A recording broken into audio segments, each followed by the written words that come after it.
ko oyasor Muslims oyin tara wo so do ko ayasor atabi a se bia bitu da ko so provided there's no saint much why atem bitu da ko asor akwa akaye asor motumo aye but your Christian family or you separate church dress and you church and continue to be say it is all the man say to auto or church dress to my after the kitchen to my auto prepaid to my auto or water bill why there I be friendly no be say but no part no so to be ngo and so that means if you provide for her I don't think there so bonisa abako ni anko bi ho and abaka bi nto part man part so no be ade into every baby no na no won't mo antoga na no oboko ni anko mo to akwakota man and to put them together no is very, very important there I will to meet and more ababoa baby bia so butu obey into here the zama abofan o here bia no obotum na o provide man na fi atum na akoyi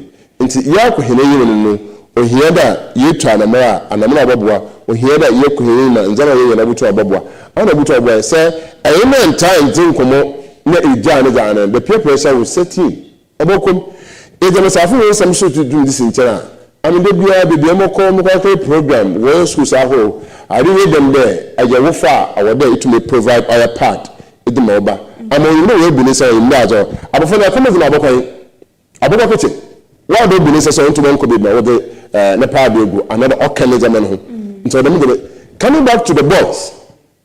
How many times have we been in management? Or maybe some sketch to a na.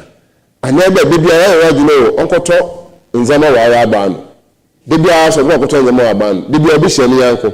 Octompa, it is very busy, and I don't know about so all these things as a parent. So from here to my boom, then a classic and also remember me in Chubby Nidra. The communication, the transformation, the good leadership, the commitment, the solution, the contribution, environment, leadership, and the expectation here. So from here boom now for you to my fair. I would be Safana Tura, where I am with Tomato.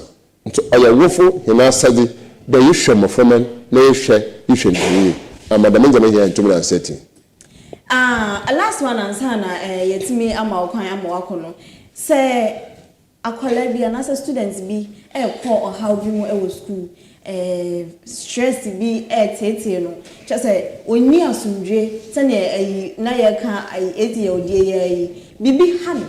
But unto me, you know, and can't journey now for and I say, ni students and I say, unto me, Ponko J counseling, Sacolano. I send Ben Albercan. The first counselor should be a parent.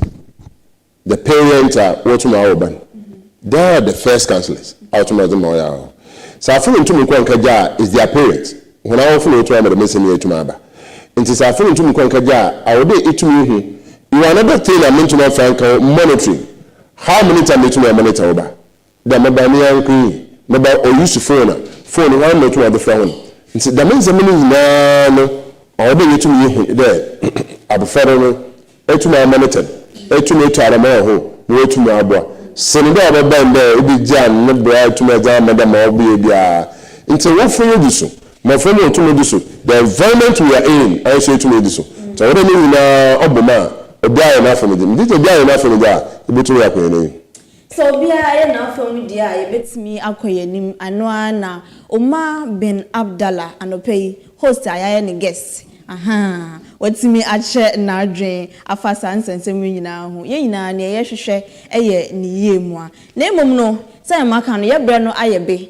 Into no, ye sorry, so I don't know. Into Omar bin ABDULLAH, or ye Agri Memorial Zion Senior High School, PTA chairman. Ena anopei ye no edi enkomo wo kwan aye fa so e be hwe se ye ma ye de omo ekọ school no omo banbo emu etisen baby o te baby o da baby o ekọ school even e kwan kra o fam e de kwa class anopei bia no e ho etisen e ho dwo se akwala ebe nante ho anase school abofra ebe nante ho anaso se etisen so ye penin se o senior high school se o tertiary se o senior high school primary JHS ni nyina no ehia se awofo no ye bedi mu ntintiman pa na ya hwese sa nyima we nyina no eye bibia ebeboa abofra no na kofa aterenchen bia emfa ma se na ye di nkan aka no Coastal TV our condolences ye can you say Our condolences enkoma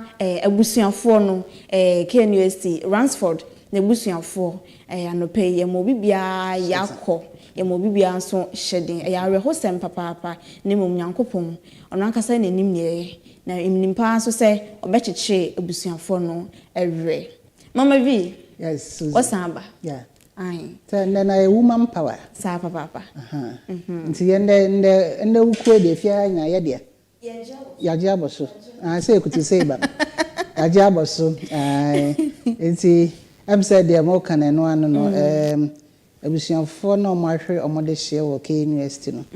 Ye mo hyeden. Yade. Oba okosua de akoje ntete na putupuru wo fia so wo behu. Na wokofa na kosie no ya.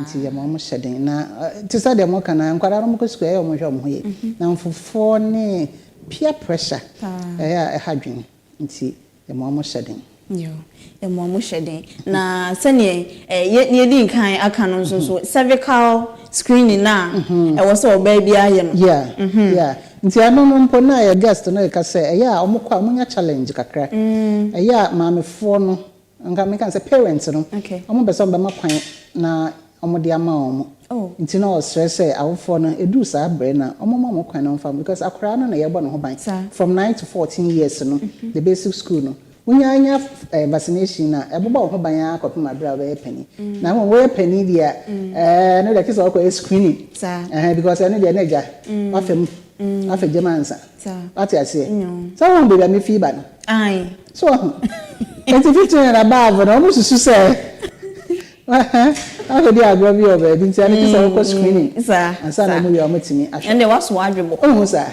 nti no ano sir prepare energy na on say cervical screening na I say yaka wan asem sa but dodo na enhye ennim de e fa especially vaccination me hu ni say vaccination ankasa no I say nkofo bebre na enhye da ensi ase say ba ne say yem vaccinate ne ba onti ase di nti e wo so yes because me ba no hwenye no yare bia anya no o twen se anka yare no ebeye no ansa me won say o se me fa no hospital o se me nya ni say but ase akola ni nyare ye no hu se e wo se o vaccinate no nse me decide guest no say e kwan be no mo fa so na bro ni be ka say to convince parents no mo ba embeje vaccination okay say oyo mo ye radio announcement o say hakrama ba hada into education no they collaborate with Ghana Education Service nti omo mo letter mo de call various schools no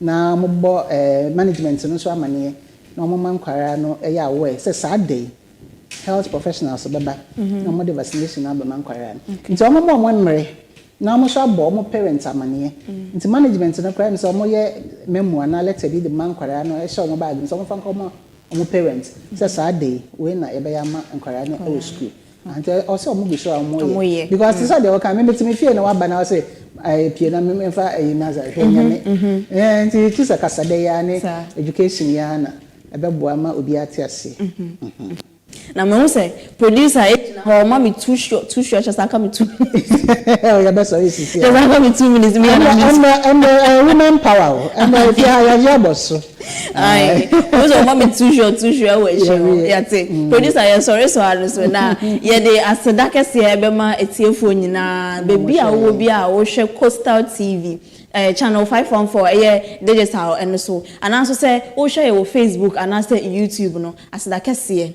enkomma ye wi a wo ansa na ye be sign off okay and a pe obi frame ye fi Kumasi also o share pa oh nice na oye Valentine honkoma ene sofo ne die no okay nti also o share pa nti we should keep it up yeah that's it you hear support and say na on fa support no mbra ase on fa support no mbra o pese ye koso na ye ma wonduma pet say ya no abomoden support ase na masanso we ka say ye dey asidanso e be ma National Petroleum Authority the sell gift shop omone finger licking fast food and catering services on the ama spell ya ma ono che say aduane no ya spell ya nkasa ya to ye bo ase ne ya noa e wo hobomoden na compare onto wodie anopei Afiba Essien mene Mama V yene girls women ladies are ya the morning mix djumadi e wo Coastal TV so ya de ebro ma wa fidie no enkoso a enda Coastal TV ye nkoye ye wo fia ha nemom sesi ano de ya kram